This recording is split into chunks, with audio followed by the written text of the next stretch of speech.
Welcome back, everybody, to the Trade Waiters podcast, the comic book club where we read a different trade paperback every single week. I'm Daniel, you're Nathan. We're brothers. We read comics. We sure do. How's it going today? Going pretty good. Good. Bit tired, but you know what? It always jazzes me up to talk about comics. Oh, yeah. Obviously. Burst of energy. Yeah. Second week of Spook October. But this week, it's a part of Scott-tober, Nathan. That's what they called it, dude. I was trying to remember on the way. Yeah, we're reading Night of the Ghoul. When Scott Snyder just decided to publish like a bunch of horror stuff all at once. He's doing it again. And he's like, year. let me grab all the good people and take them for about a year. Yeah. Yeah, so that's what we're doing. But obviously we got other time codes in the description of things. So if you want to skip around, you can definitely do so. I don't recommend it. Go into our personally. segments, our different segments, if you'd like. Yeah. You can do that. But we start with the news. We sure do.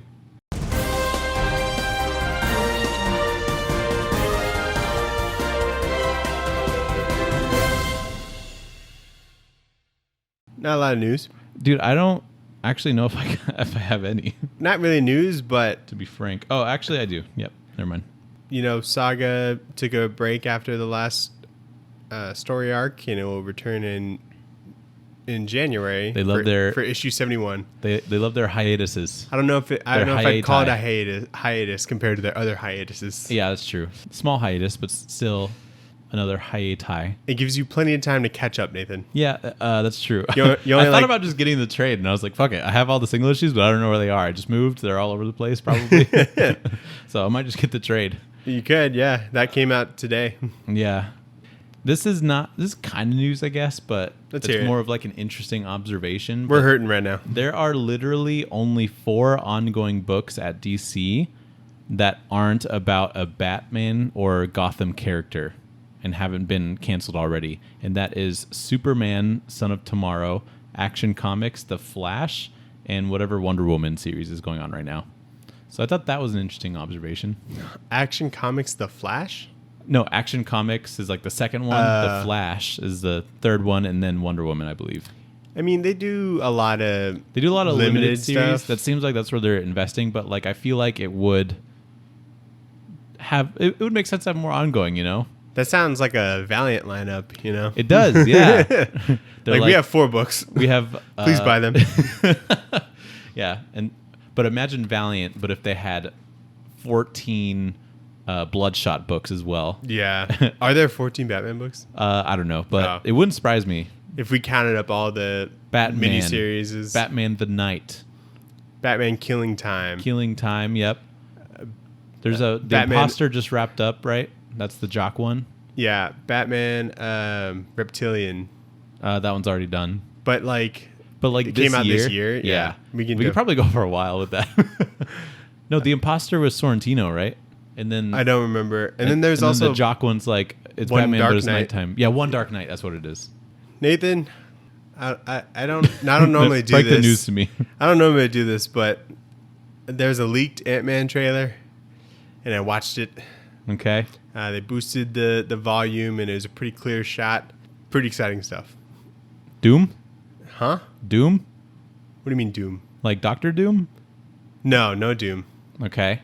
It's like everything that we've been like promised is in there, but this one looks like. Do you want to hear about it? Sure. Yeah. I don't. Okay. It looks like pretty like serious. You know, like it looks like it's gonna be like a serious, scary kind of movie. You Okay, know? cool. Not like a horror movie, but like you're like, oh shit. Okay. You know how like we were like, why the fuck is Ant-Man fighting Kang the Conqueror? Yeah. That's how I felt when I was watching this. I was like, they're so fucked. You know what I mean? Okay. So, that's cool. Well, I think that if they just did Ant-Man again, it definitely would be diminishing returns. So I like that they're going for something else. raising the stakes, not just like another Ant-Man fighting something. Yeah, just another Paul Rudd running about, making some jokes, being a little bit smaller than he normally is. That's a good joke. But yeah, I'm excited to see it then when it's like actually published and you don't see it. Yeah. Illegally, Daniel. That's what you did. I broke the law. Is that what I did? Yep.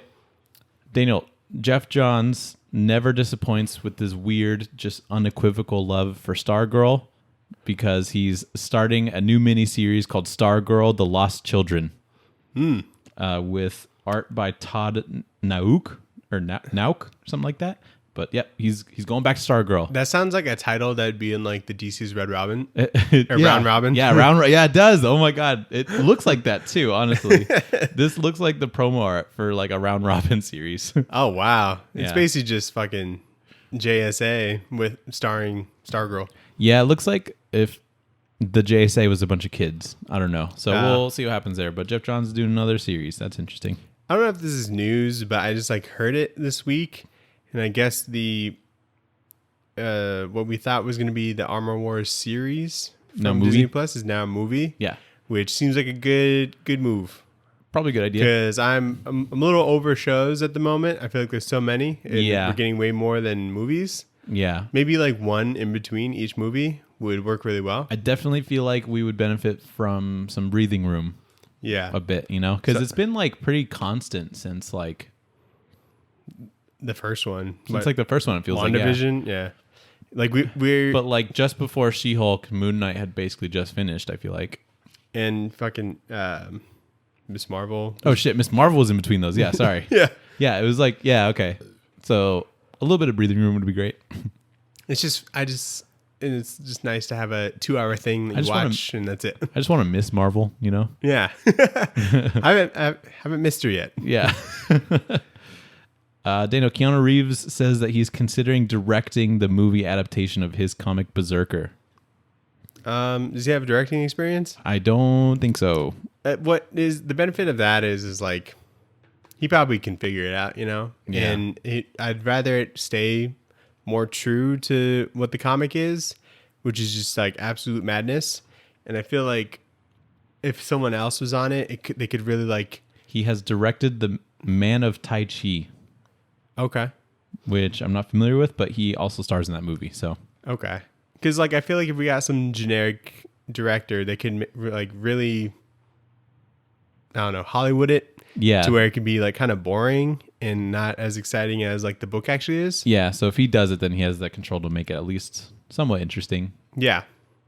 So That'd be cool. that'd be cool. Not news, Nathan, but I was just kind of, Not for this section then. I was just browsing Uh-huh. and I was looking up when the Jason book Upside Down comes out. Yeah. I happened to look into, the synopsis. And Nathan, how long are Jason books normally? About 50 pages. Guess how much this one is? 100. 256 pages. Whoa, he's been working for a while. Yeah, He's it's been like doodling for a while, hasn't he? that's why it's taking so long because this is like 5 books in one. Holy shit. I guess it's actually like an anthology, but I'm not completely sure. Huh. So it's a $30 book, so it's definitely gonna be like worth it with the content you're getting. Okay. But Nice. yeah, that's all the news I had. Apparently the Spawn movie, I just found this out because I remembered that Todd McFarlane was like, we're going to have big Spawn news. Yeah, and then he's like, delayed, Spawn news tomorrow. Yeah, and I'm like, why is that? And then he like wrote it. He like wrote it in like a screenshot of like just a black screen. Did you see that? I think so. It just looked like this. He's not sure what people do. Like he clearly just like screenshotted it and he's like, you know what, red and yellow text would be sick here. But that news, I guess, is that the Spawn movie finds new writers with the writer behind the Joker and Captain America 4 movies. And Falcon and the Winter Soldier. The guy who wrote the Captain America 4, he also wrote. Oh, Falcon the show, Falcon Yeah. and Winter Soldier. Okay, cool. So yeah, Scott Silver and Malcolm Spellman are those two people writing it, I guess. Very cool. It's a Blumhouse production. Did you know that? Yeah, Blumhouse is on it. That's Jason pretty cool. Blum. We'll see how that goes because I think Todd is also directing it. Surely it'll be an improvement. Surely it'll at least entertain. Yeah, we'll be Not- entertained. I will. I'll be like, what? We'll be like, oh what is my this? God. What is this going to be? I hope the cape is the same. As Oh, the, yeah. as the movies. But is that all the news, Nathan? That's pretty much it. Nathan, what did we read this week? As the second week of, oh my God, we're so scared month, we read the Scott Tober book Night of the Ghoul by Scott Snyder. Which the number 1 in print came out today. I don't know if you saw. I didn't go to the store today. So you did not saw. I did not saw. But yeah, it is Night of the Ghoul by Scott Snyder. Scoth you. Scotthew, yeah. Francesco Francavilla, lettered by, and he does like the art and the colors. He's fucking amazing, and he's probably the best thing that's ever happened to this world. And then the letters are by End World Design. This is part of the Comixology originals that he announced like a year ago, 2 years ago. Yeah, he announced it in like September, and they started coming out in October. Yeah, and he got like a bunch of different creators or like artists on. That's where he did like Clear. He also did a bunch of other ones.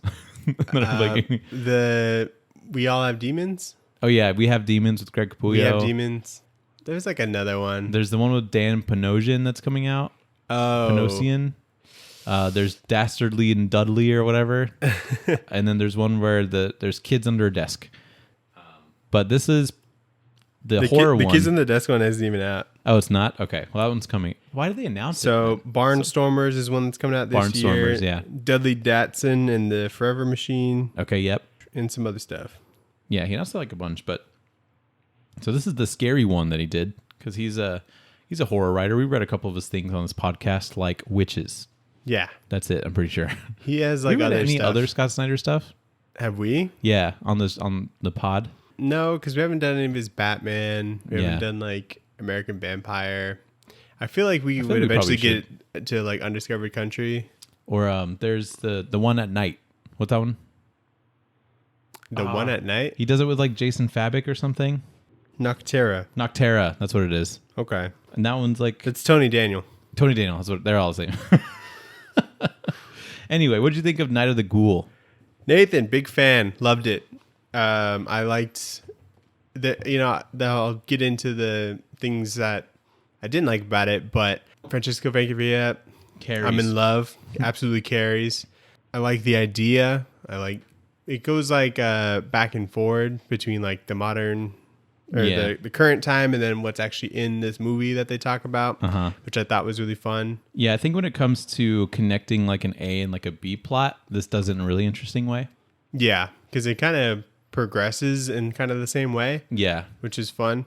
Design wise, it's incredible. I think that Francesco does a great job with coloring, even though he kind of like not like limits himself to like a certain palette, but he sticks with like a certain color palette for like each scene. And I just love his use of like really deep red in this book. Almost like a blood orange. Yeah, it's really cool. He's always done just fucking incredible stuff. So I like seeing him on a book because I was blown away when we read fucking Afterlife with Archie, which is the one that he did as well. He did do that. Yeah. Oh yeah. And I'm like, this is fucking because that's way like better than it should be. That's how I like. Found him basically. I think I was following him before because he also did part of Hawkeye. Matt Fraction Hawkeye as well. I feel like he does like so much just like missions and stuff that he posts, so that's like mostly what I see. Yeah, exactly. And when you get so used to that, it's so fun seeing them do interiors. Mm-hmm. He did a Star Wars book at some point, I found out. That sounds dope. Yeah, it was like a Star Wars Adventures book. I think it was like geared towards kids, but it still looked really good. But anyway, I thought he's got his upcoming SpongeBob SquarePants mystery novel that will be coming out. But he just did that's right. Yeah. He's doing like, because it's like a picture book, right? Like every couple pages there's like a picture. Is that what it is? I don't know. I thought it was kind of like a comic, but I could be wrong. Well, I'm interested in that. Scott Snyder's kind of hit or miss for me sometimes. Yeah, I agree. Especially with his big two stuff. But I think for the most part, all of his independent stuff I've pretty much enjoyed. Although I fall off of them pretty quick. Sure. Like Noctera, I think I read the first 2 or 3, and then I just kind of fell off of it. Same with like Undiscovered Country. But I thought this one was definitely a hit. Yeah. Not a miss. So because sometimes I think he's like a novelist, you know. He likes like prose and stuff like that. So I feel like has he written any novels? I don't know. But that's what he was trying to do at first when he was trying to be a writer. Gotcha. And so when it's kind of clear and simple and to the point, like I think he does really well with that. So I liked his Batman stuff. He seemed to kind of pull back on the details and stuff like that when it comes to writing. So I like him in this. I haven't liked any of his big two stuff after New 52. So like there's the Justice League thing, the Dark Knight's Metal like wasn't my favorite. Actually, there was some good stuff in there. I like the evil Batman, but they're the Justice League too. Oh yeah, That stuff was kind of fun. I have a pop of like the Green Lantern Batman evil guy. naturally. That's a good one. But yeah, anyway, let's get into this. So it's like about like this dad and his son, and they're going to, what is this building? Is it a hospital? An old people's home or whatever. Like a hospice? Is that what it is? Probably. It's not very clear, but they go to like this hospice in the middle of nowhere to meet this famous horror filmmaker that is at the hospice under like a fake name. And Forrest is like the dad, and he's like, I know you. You're T.F. Merritt. You're like the famous like horror movie director guy. And I came here because I want to talk about your sick film, Night of the Ghoul. And then I'm like, oh, that's the comic book name. So what does that mean? And So he goes to his place and he just pretends to be some like insurance guy. Yeah. And like Saturday night, I'm like, that's such a bullshit excuse.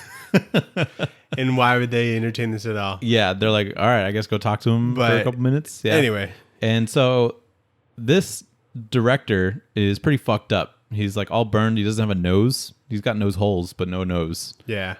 So you're like, that's pretty scary, but it looks sick. I think Francesco does a really good job with like all of his wrinkles and shit, especially when he colors like all the wrinkles and all like the highlights and stuff. But Yeah. he like always looks pretty freaky. And he's got like these red eyes. He's just so good in this book with coloring. So then it like, they're talking about like this Night of the Ghoul book, and he's like, Movie. sorry, the Night of the Ghoul movie, and he's like, how much of this have you seen and stuff like that. And then it jumps to like the B plot, which is the actual movie that they're talking about this whole time.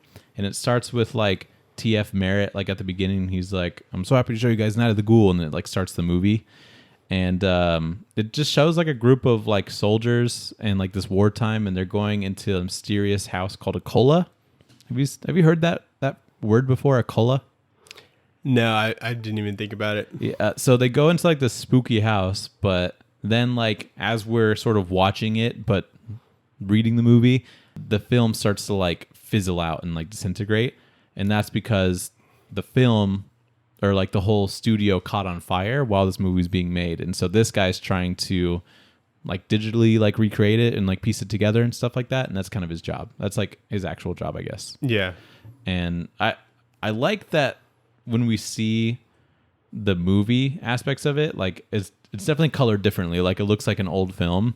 But I like black and white. yeah, like black and white. Well, it's like browns that he's using here. I don't know, but I like that it looks like film actually, and it's cool to see it like fizzle out, and that kind of like transitions us into like the present. I thought that was a interesting It's almost like design aspect. you can't wait to go back to the other story. Yeah, because pretty like much. normally it just switches back with like a page turn. Mm-hmm. So that was kind And of it's like, here you go. So the ghoul in this movie is a monster that possesses people, and he also creates plagues and stuff. Yeah, Is that what it is? and apparently it's And he like, makes people believe in other monsters. So every monster that people know now is because of the ghoul. Is that Because what I understood? yeah, basically because of how bad the school is, it made it people like with all the shit that it did, it made people like kind of Believe in make up monsters. other stuff for what was happening. Yeah. But it was all the ghoul. Okay. Essentially. So this is like the monster of all monsters. This is how they try and pitch it in this book. Like, this is the greatest monster of all time. It's going to change everything kind of deal. And so Merritt asks if anybody else has seen it. And the only other person that's seen part of it is his son, Orson. And he doesn't really want to be there. I don't know why like an insurance person would bring their son anyway. Mm-hmm. But he doesn't want to be there, and he's getting creeped out like in the lobby of this place. And then Merritt says that the ghoul is real, and it's being fed and kept in this building. But so it's made to seem like he's pretty senile. I love the scene where Orson is just like trying to call a cab, and like there's all these people like in the doorway that open it at the same time and There's close so it. many panels like that, and it's a lot of fun. Yeah, it is really cool because he's so good at making it spooky. Yeah. On the movie side, one of the soldiers, Kurt, gets possessed by the ghoul, and we see him like go home as Kurt. And so nobody really like notices anything, but his army buddy and even his own family notice that Kurt is like acting weird. And so that's like the ghoul inside this guy. Mm. And I just like the acting in this scene when he gets home, because it's like very clear that he's acting weird like around his own son and shit. And his like army buddy is like, oh man, I can't wait to meet your family you've been talking about. And he's like, huh? Oh, yeah. Yeah. So the director is basically saying that he's in that place because he's like a prisoner, because the movie was telling the truth about the ghoul. Yeah. Which is like basically these people's like God. Mm-hmm. And these people are part of a group called like the Order of the Fly. Mm-hmm. And so he's like held hostage here. Yep. And the ghoul, like once he gets like a host, I guess he survives off of eating the dead. Like, yeah, dead matter, or whatever they like describe it as. Yeah, I guess they were on like a boat bringing back a lot of bodies from the war and stuff. And like most of them were like eaten because I guess he got in there. And then the ghoul has to like basically... That's a circle of life, you know? Like, animals die in the forest, they get decomposed. Yeah. And then like... I don't know circle if, of like, life. do decomposed animals get eaten? Or do they they get eaten by they like... get eaten when they're fresh, you know? Yeah, but by like maggots and stuff. But then there's like birds or whatever that will eat those, and then they get preyed on, and it's like a whole circle. Yeah. So yeah, Merritt says that he's been trapped at this facility. Orson tries to leave, and he walks around like trying to get someone to call him a cab. And so he's kind of walking around this facility where he stumbles upon a big room in the basement full of dead children. And that's a bit weird. But I like this scene where he's like walking down into the basement and he's using like his actual like phone screen for light, because I do that shit all the time. If I was in a place I've never been, I would not go into the basement. Yeah, that's true. It was pitch black. Also, what I don't understand is that it seems like his phone is on low battery, but he's still blasting full brightness. So maybe, maybe that wasn't a smart idea from Orson's side. Maybe low battery mode or something. Yeah. I love this page. It's page 41. It's just like, it almost looks like a poster. You know? Dude, it's so good. I'm like, this is sick. When he's saying like, he's like being... They captured me. He's very like, he's being very serious. And they're really good at making this guy just seem insane. Because obviously if you go to see someone at basically a hospice and they're like, they're keeping me here, I'm trapped, they're not telling you the truth or whatever, you're just going to assume that they're insane. Mm-hmm. And I like this page on like page 46 when he sees like the dead children, and then like through the window it's just like all this like deep red to like emphasize the shock. Yeah, just such a sick design on this book. But Merritt says that the ghoul is going to be released tonight, and he's inside the main like doctor of the facility. His name is Skeen, and Forrest like kind of still sees Merritt as like being senile and crazy. And then Skeen explains that the bodies in the basement are unclaimed bodies that people come to like identify, and that he like this facility like takes pride in like giving these people like a memory when people come to like claim them or whatever. Yeah, pretty good story. Yeah. Good cover up. I'm like, I believe that. Yeah, he might be crazy. And I like how they did it in a way to be like, you're the fucked up one actually for questioning us on this. Yeah, I think they did like a really good excuse for that. But then on the movie side, Kurt's kid and like Kurt's war friend go to a doctor to see why he's acting weird. And the doctor's like, I don't know, it's like PTSD or some shit. Just leave him alone. And then the kid finds an X-ray with a very clear ghoul inside of his dad. And I don't know why that didn't like concern any doctors. Because he's in on it. He's part of the Order of the Fly. Nathan. Is that what it's like supposed to be? Probably. That's probably, you could probably, I guess, assume that. But if I was, a doctor, I'd be like, I didn't learn this. I'd be like, what the fuck? Especially if someone comes to you and like, he's acting a little weird. I'd be like, no idea. Like, don't know what to tell you. Looks like he ate something weird. Yeah. So the dude, what was his name? Skeen? No, the... Merritt. So Merritt, he's got the director, like the end of the movie like hidden somewhere. Yeah. Forrest has like what he found in like the studio or whatever. Mm-hmm. But he needs the rest of the pieces. Yeah. To get to it. In part 3, in the movie that Merritt made, the kid and like the war dude go to a university professor who's named Holloway, and she studied the ghoul to like learn more like about him. And Holloway is actually a survivor of the ghoul, but she had like her nervous system eaten by like a bunch of bugs that were inside of her, and so she's paralyzed and like is in a wheelchair. Yeah, she's found evidence of like the ghoul like all throughout history, like pretty much as long as mankind's been around. Mm-hmm. And she explains that there's like the Order of the Flies who worships the ghoul, and then there's the League of the Scarab who like fight against the ghoul essentially. So kind of there's like these two cults, I guess, that go against each other. And like this whole part's like a big info dump. But Legion of the Scarab. Is that what it is? Yeah. I think I was thinking about just leagues. But yeah, I like the names. Oh yeah, just super flies cool. and scarabs. Scarab's like a beetle, right? Yeah. It always makes me think of like the Mummy. You know how like those things are always crawling on the ground and they eat people? Mm-hmm. I think those are scarabs. What was the thing where there was a scarab and it was like a key? Was that the Mummy? I think that was also the Mummy. Okay. Maybe the Mummy 2. I think of a scarab in Halo 3. It's like that big thing that has like 4 legs and you have to get inside of it and punch like the energy core in the middle. Is it like a ship? No, it like walks around on the ground. Do you ride it? Is it like a animal? No, it's like a huge thing and there's like typically a bunch of like Covenant on there. Remember that? Yep. He had to like take out one of his legs and he like freaks shit was out. dope. Yeah, and he's like, "Oh, I got a Charlie horse," and he like sits down for a little bit. So yeah, Forrest and the dad are like leaving because they're like super embarrassed and they're like, I don't know, fighting and stuff. And they told them to leave. Yeah, told them to leave, and so they're like fighting in the car about, and Orson's like, "You haven't, been in my life at all, really," and like my mom has Parkinson's. He didn't even know. He didn't even know, and he's like, "What? She does." And so Forrest is like, "Actually, I'm still going to do the thing that is driving my family away to make you proud, finally." And then he like leaves and abandons his son in the car to just run back to the facility. In the middle of nowhere. I'm like, "What are you doing?" Like you clearly just had a heart-to-heart with your son. You found out your wife is dying and you're like, "I'm going to go back." Yeah. And I'm going to keep doing the thing that is fucking up this family. Because this comic has like 3 more issues, so Yeah. I'm going to go back. Yeah, we can't be finished yet. So I have Francesco for 3 more issues. But it's so funny how he just completely misses the point there. Yeah. He's like, "You know what? I want you to be proud of me. So I'm going to keep finishing this movie."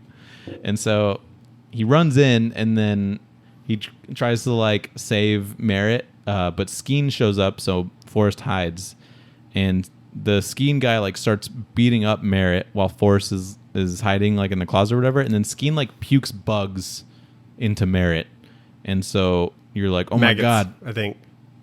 Are those maggots? I think that's probably maggots. Yeah, that's a good horror thing. Pretty gross.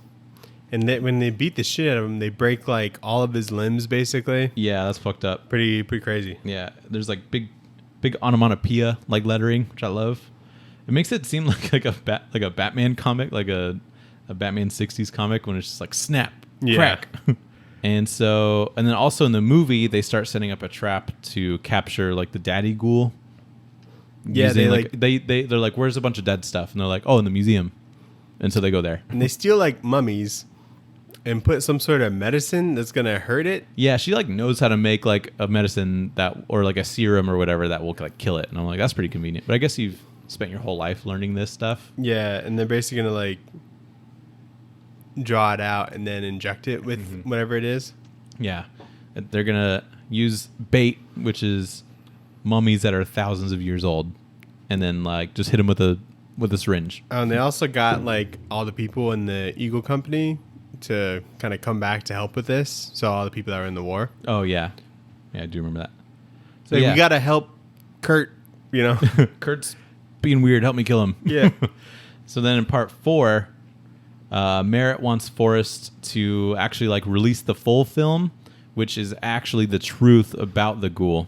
This is what Forrest is learning, and so he's like, "The rest of the film is in Skeen's office safe. Yeah. Why wouldn't you just burn it? Burn the end of the movie? Yeah, if you don't want this movie getting out." No, he does want the movie to get out. Skeen does? Oh, no. Okay. He's like, "All right, I'm just going to keep this here instead of like destroy it." Seems a little bit weird, but there's a part where Merritt's like, "The greatest thing a father can do is face down a monster so his son doesn't have to." And in my head, I'm like, I think the greatest thing you could do in this situation is get out of there. Yeah. So I just thought that was kind of a funny line because it's basically just Merritt trying to convince him to like help him out. But I'm like, no, just like leave. You don't have to be a part of this. So Orson like calls his dad from like the car And his dad's like, call the fucking police. Yeah. And he runs out of the car and falls into a grave. Immediately. I'm like, why the fuck did you? And what's even crazier is I think he still has his phone when he falls into the grave. He's FaceTiming his mom. He's FaceTiming his mom, and even the mom's like, don't do anything stupid. And he just goes and does something stupid. He's like, I'm going to leave this car, not call the police. I'm just going to do the opposite. And then he sees a tunnel in the grave. And he's And like, sees let a me light crawl at in the here. end. And it doesn't even look big enough for him to crawl into. But he's like, yeah, let me just go in here. He could have just been stuck there and died. Yeah. Just like his ability to do everything completely wrong in this scenario is astonishing to me. But yeah, when he goes into like that crawl space, he goes into like this like system of like caves and stuff, and it's colored very nicely. It's like A nice magenta. yeah, nice like magenta color, and you're like, ooh, what is this stuff?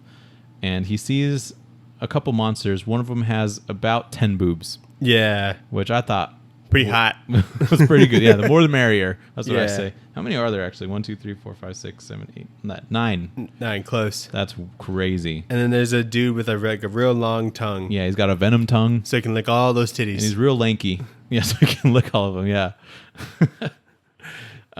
In the movie, the professor makes that serum that should kill the ghoul, and then they lure the ghoul in, and it starts to like crawl out of Kurt, which is cool. It like crawls out through his mouth. Mm-hmm. Does he have to do that to eat the dead things? I think so. So what happens to the body? Does it just like fall flat there? Are Well, they like it dead? looks like he bit into like a limb and like while he was still in like human form. Okay. So I think it's just like how babies work, where you eat something and then it like goes in the baby's mouth. Yeah. That's how it works, right? Exactly. Okay. So And the mom's always full because the baby's in there. yeah, exactly. Until she poops him out. Actually, how the fuck does that work? If the baby's like, never mind. So that's a sick panel though, when the ghoul's like crawling out of Kurt. It's just I know there's no like real detail to the ghoul, and it's kind of generic, I guess, for like a creepy thing. But I love it. It's just like it's so good. it's just a thing that's all black with like long fingers and shit. Yeah, and I like how the film, like in the movie parts, when we're transitioning back to like the main story, the film's getting like more and more burnt, it seems like. So you know that you're getting like to the part where we're caught up with everything that Forrest has seen in this movie. Mm-hmm. I just appreciate that aspect a lot. So Forrest gets the movie that's in the safe, but then he hears his son. He also being gets a dumbass. file. He does get a file as well. And so he hears his son in trouble. And so he's like, I'm going to go help my son, I guess. And he fights through a bunch of nurses and stuff that are attacking him with knives. And then he finds out that there are toxins in the air where Orson is. And it's meant to make you like part of the Order of the Flies, I guess. Something like that. Something like that. I don't know how that works necessarily, but so like the whole hospital's supposed to be like part of like that one cult group. I under the guess. Ghoul, right? Okay. That's what I figured. So then in part 5. Well, also like the receptionist like helps. Oh yeah. Forrest, Yeah, which- she's nice and she helps because she's like, I don't know what the fuck is happening, but it doesn't seem right. She's like, I started in like September. So like how does that work? How do they hire someone and get them to become a part of the cult? The gases probably. But are they just Or like, maybe forcing people into the sewer where those gases are? Or do Maybe they, like, when it's convince them? something so like just has low privileges, like a receptionist or something, like they that's don't fair. actually need. They're not someone like to- super involved. They just need someone to like be at the front. Yeah, Yeah, that I could see that. Maybe they're running out of cult members. You know, this cult's been going on for like years. So you know it's like, hard to find good people. Yeah, it is. You can't just post on a job board. Yeah, and even if you do, like people lie on their resumes all the time. Yeah, How are you supposed to know who's qualified? I lied my way through where I am now. So I lie on everything. fake it till you make it. So in part 5, Forrest goes into like little basement thing and he sees like a whole meeting with the Order of the Flies. And Bunch of old people. bunch of old people. They're like in suits and stuff. Is he supposed to be like tripping out? Because there's, or is this like actually happening? I don't like. I think it's actually happening. So- I know you read on your phone, but this is like a super sick like double page spread, like from here to here. Did you not read it on your phone? No, I read it on my computer, Ooh. which is really the way to go. Yeah, that seems like it'd be sick.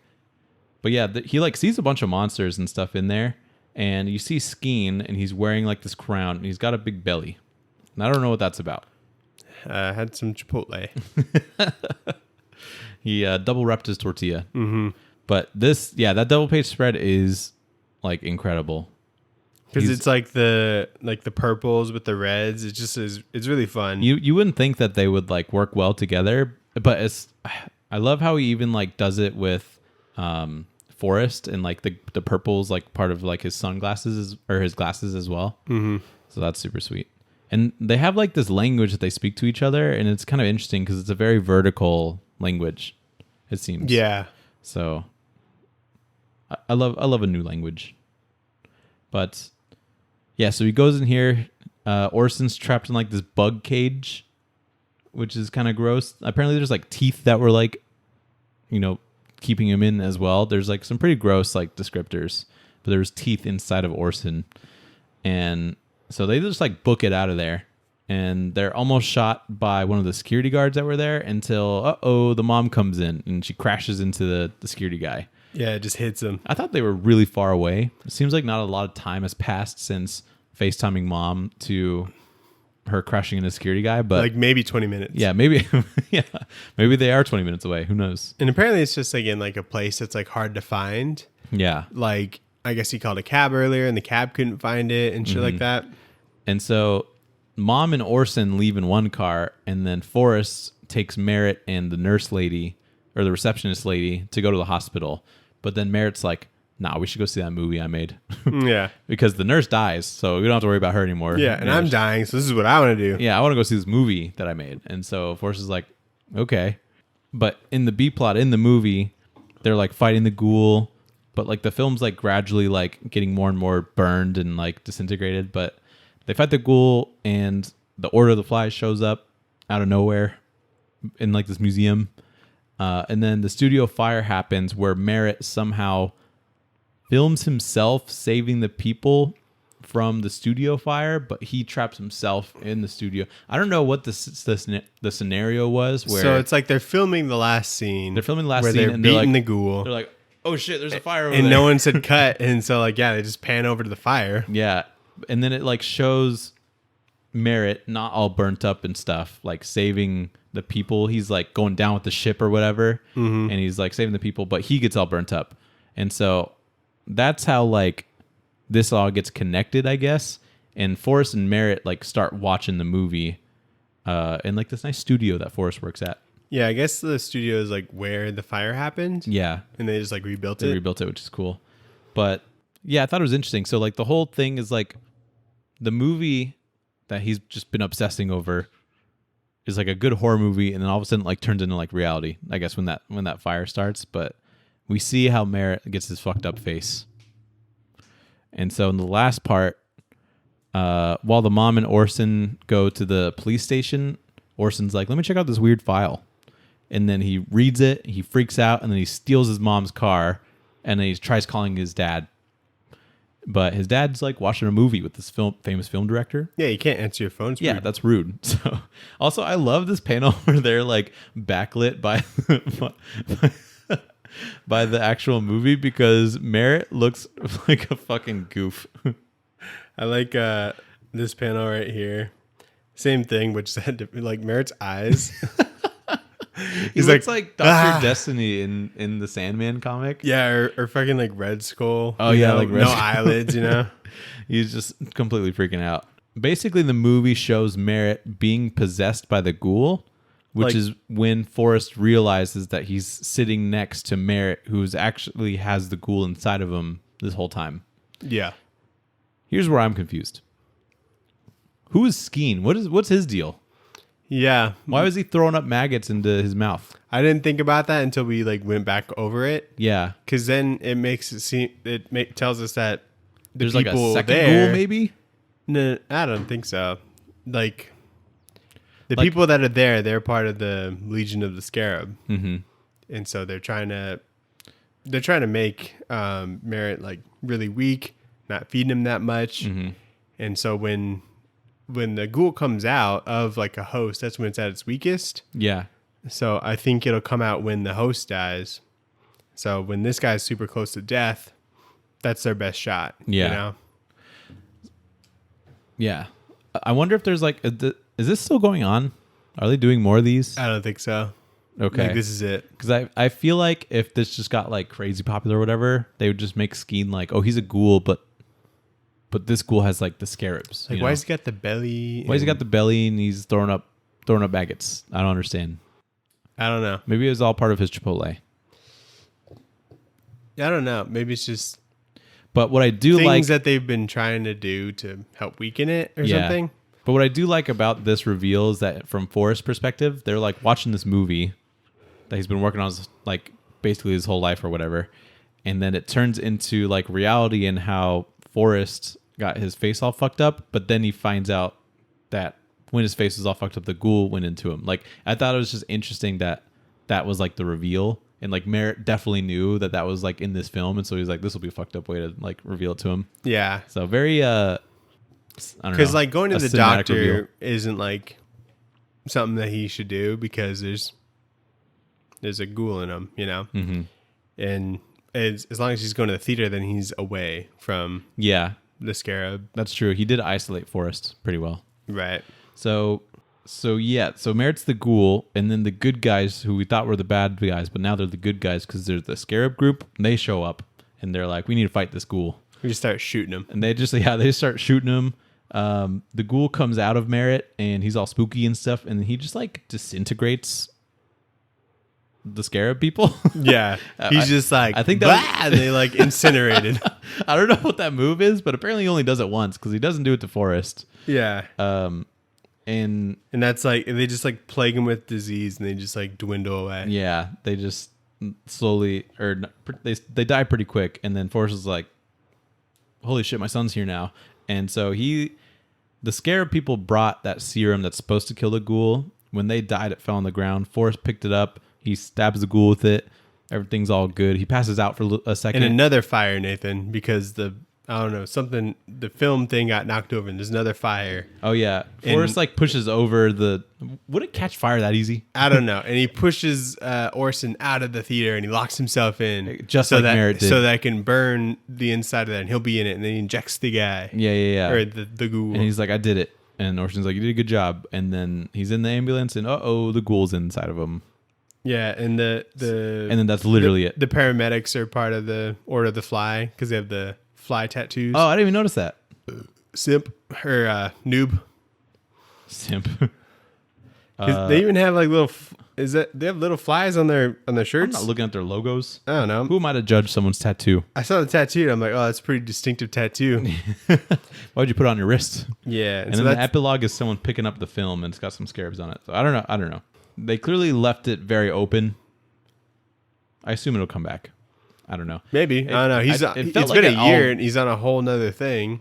Yeah, and true. Francesco Francavilla is busy writing or drawing SpongeBob right now. Yeah, but she has his priorities straight. Yeah, so at least there's that. What would you do? Yeah, exactly. But I do like just seeing the ghoul and how like big and lanky he is. He does seem like pretty spooky. But I feel like this wrapped up very fast because then like. The 6th issue, like, it's surprising that there were 6 issues and the last one still felt kind of rushed. It felt so rushed. And like in a matter of like 10 pages, Merritt dies because the ghoul comes out. The scared people come. The ghoul kills all the people. You know, Forrest saves his son and then he kills the ghoul and then, the ghoul's not dead. Like, yeah. That all happened in like just a couple pages. But it was still a pretty cool finale, I would say. Yeah, so there's a couple details that weren't that important, but I thought were fun. So like the Order of the Flies back in history, like basically stopped the Legion of the Scarab like altogether. But the Eagle Company that was with Kurt in the war, they like restarted it. They restarted the Legion of Scarab? Yeah. Oh, okay. And so I thought that was fun. And Skeen is like the grandson of Johnny, which is like the dude that was in the film most of the time. Yeah, I did catch that as well. But for a second there, I thought that Merritt was the son of Johnny, and so I'm like, is this like the son of Johnny? Johnny's Kurt's son, right? Johnny is Kurt. No, Alex is his Johnny name. Alex is, and Johnny is like Alex was on the team with Kurt. Oh, Johnny. Okay, yeah. Okay. I don't know what Merritt's first name is, but he's like the son of Kurt. TF. Oh, yeah. So I think it's supposed to be like R.L. Stein, yeah. but yeah. Pretty Did fun. you think that once like I didn't expect like the twist at all, but like as soon as like the son was like reading the file, he's like, "Oh no!" I'm like, "Oh." So He's the was ghoul, the yeah. yeah. It And then honestly, you probably could have guessed it like from the get go. I don't normally do that, but Yeah, I wasn't going into this thinking that there was going to be like a mystery, yeah. but this was basically like Among Us, you know? I never played it. Okay, well, there's like I thought it was like people kill people and you find out who killed the people. yeah, but like the imposter, the one that's killing people, is like a monster kind of deal. Oh, okay. So you have to like figure out who that is. And then like at the end when he's like wheeled away in the paramedics, I'm like, oh, it's in him. Yeah. You know? So it doesn't feel like it wraps up very nice. You don't have a whole lot of room to feel like, oh, this is wrapping up nice. But there is that. But I also just thought like when it was ending, I'm like, watch it not be dead. You know, like that part was like a little predictable. But Like there's literally one page. I'm glad that it did happen though, because if they just killed it, I'm like, that's kind of boring. Yeah, that's fair. That's fair. Yeah, how do you end something like this, you know? Yeah. It's supposed to be like the monster of all monsters or whatever. Like it's like a Comixology original. Like I don't know if necessarily like the cuts for the issues were that important. Like you could have maybe gave like a page or two to each one. yeah. Or at least like an extra 5 or something in the last one just to let it all kind of breathe. Yeah, exactly. I don't know if there was some I'm scheduling sure thing, but I'm sure that Comixology pays for Francesco to have a certain amount of pages. And they're like, we'll give you 26 or whatever for the last issue, and you just figure it out. I'm sure Francesco was like, we need this to be 30. You know, he would just have to do that out of his own pocket, which he's a professional. He's not going to do that. You know, so back matter matters. Anyway, there's no back matter, which sucks. Yeah. But I guess kind of makes sense because it's a Comixology original. So it's still gotta be made, you know. Yeah, that's true. I want some designs. I just want Francesco Pencils. fucking back matter. Well, Francavilla back matter, but there's none of that. Some like character designs or like the monster designs. Yeah. The coloring process. Stuff like that. Yeah. It'll show all the colors that he used. It's like 3. Yeah. He's like, here's my whole palette. Yeah, he's purple, red, and It's just black. a 2x2 square. Yeah. So let's get into the pull list, shove it in your box. I was supposed to say that. Oh yeah, wait.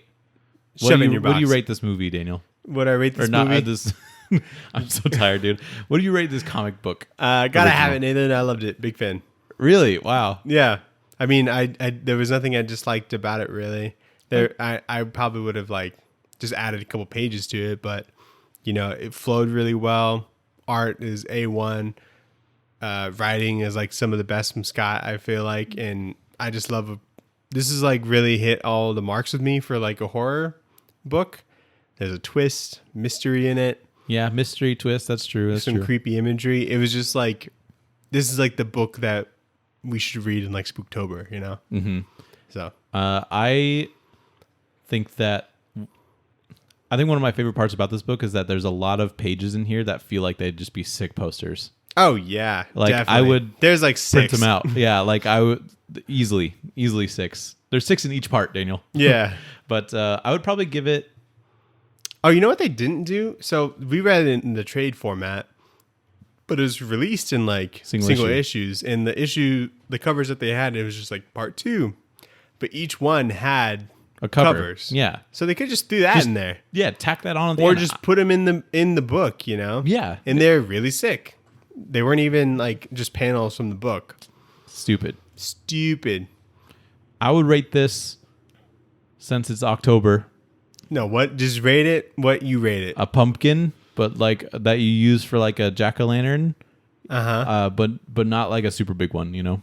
Okay. Not like the Mac Daddy pumpkin that you're like, this is going on the front of the house. It's like one that you put like on a half wall. Okay. Yeah. That's what I would put it as. Like you pick it up with But like it's a good jack-o'-lantern.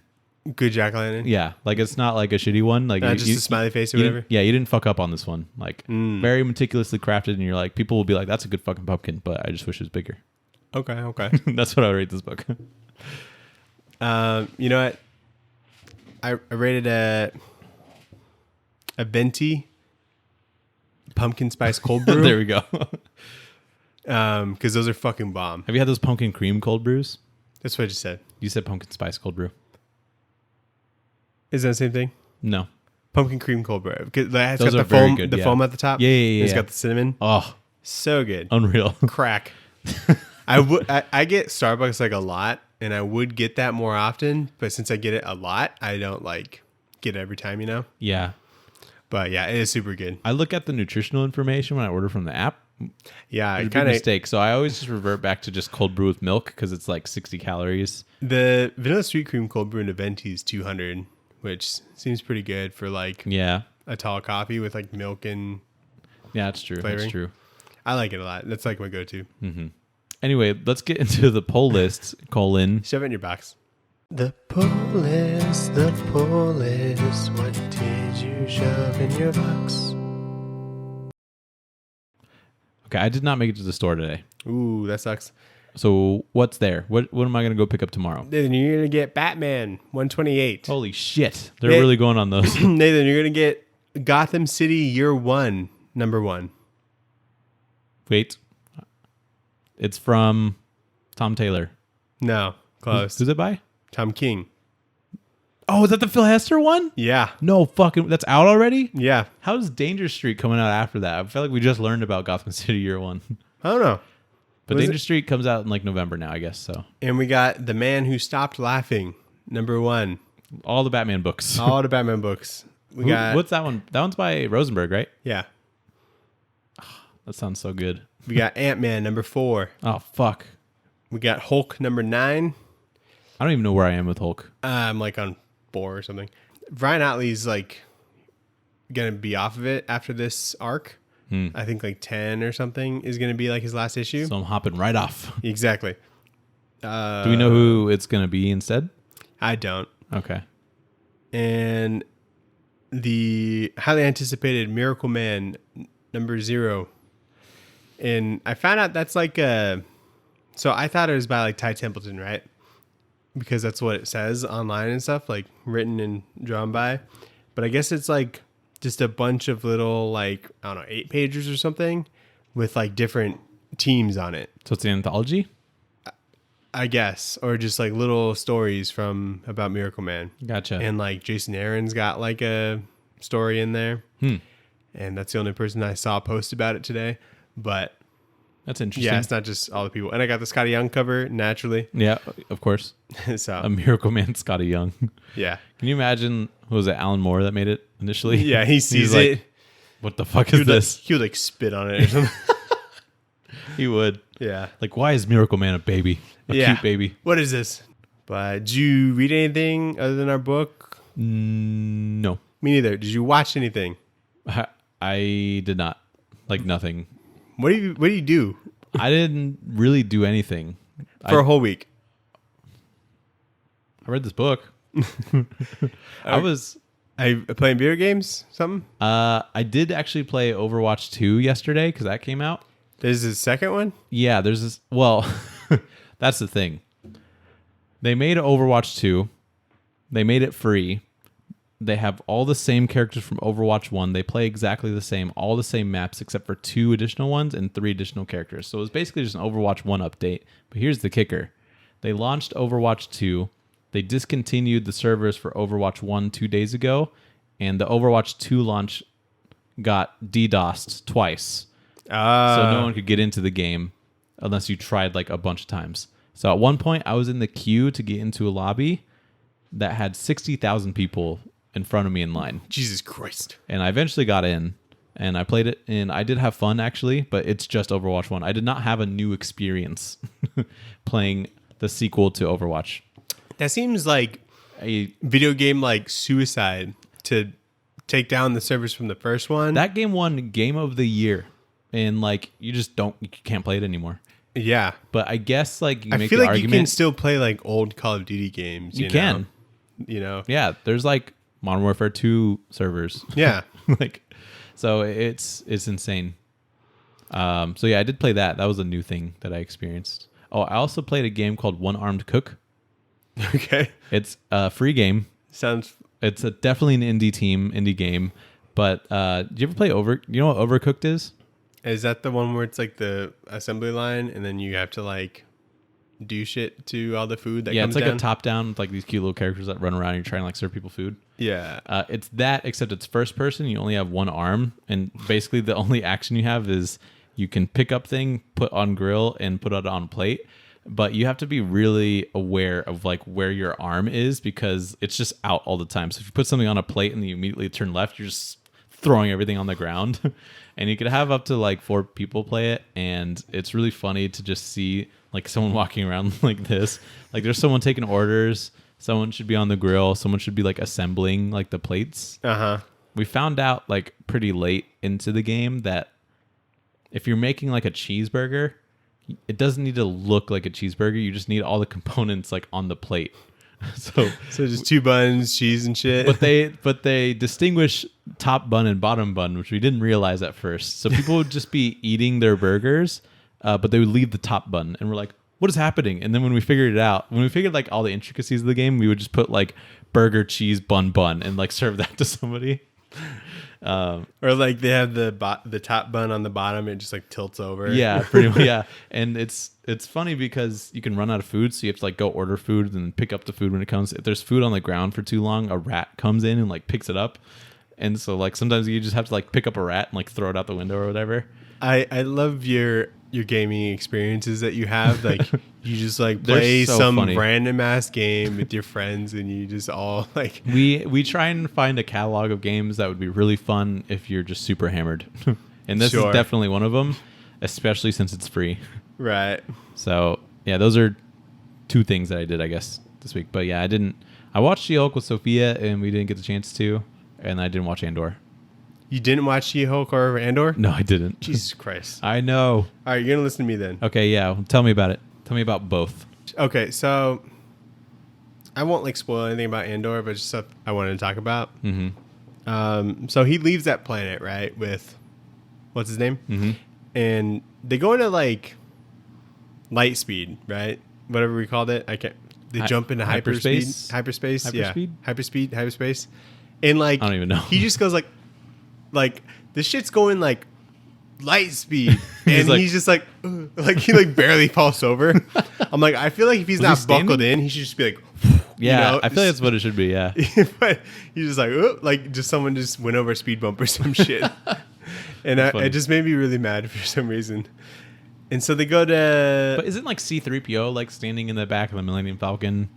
Yeah, his ass should be knocked over. Yeah, I agree. But anyway, I can't remember what the context was, but they go to Coruscant. No, they don't go to Coruscant. There's a scene in Coruscant, and it's just really cool to see that planet again. That's cool.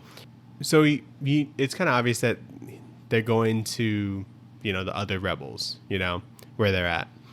And there's like a lot of actors that I like know from other stuff, and it's really cool to see. Like what? So you remember that show, The End of the Fucking World? Yeah. Like the kid, the dude in that? He's in it, which is cool. Good for him. Yeah. He sounds exactly the same. Yeah.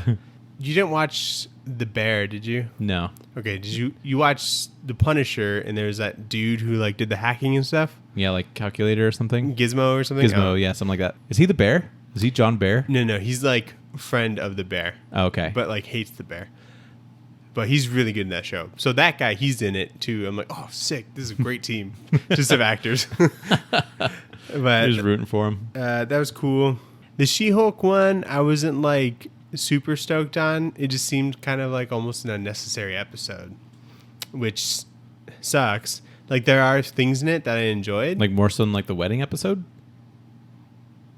Like same scale. Okay. But like it fits into the plot and it makes sense, but like I'm like, it really didn't need to be there. You know what I mean? I feel like that's what they're kind of going for. It's supposed to be like a sitcom, I feel like, more so than just like what we're used to, where there's like a villain and like a thing, and like it progresses the MCU somehow. So I get what they purposed it for, but there was like a cool like fourth wall break where like a guy walks in And she's like, this guy. He's like, you probably don't even remember this guy. Was he on the previously on? And he's like, we're doing a previous on for this guy. And then it does the fucking cool. previous on. I'm like, that. this is awesome. Yeah, that's sick. That was like the best part of the episode. But that's about it. Mm-hmm. And I watched Dahmer, that Netflix show. Mm-hmm. Pretty fucking crazy.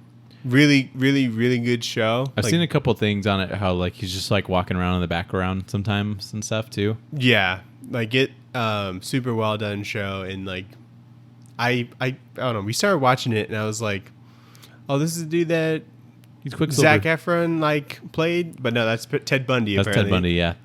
Different hot So serial when he killer. started like making out with dudes, I'm like, I thought he got chicks like in college or something. And so I was very confused. And so I was like, oh, this guy, different guy. We should have read My Friend Dahmer, the comic book. That's what we're going to do in November. Okay, great. Okay, sounds good. Just to exploit the popularity of the show. Yeah. Because like Sarah's like, it's kind of shitty that they're, profiting off of like this story that's like a terrible thing or whatever. Yeah, I feel like that's... there's actually a comic in the show, which I guess was like a real thing. It was a comic made by like fans of Jeffrey Dahmer, which is fucked up. And it was made like as soon as he got like arrested, and they were making like a bunch of money off of it and whatnot. Wow. So I'm like, there actually is a comic that came out like a couple years ago. Let's give him money. Yeah. Let's go read it.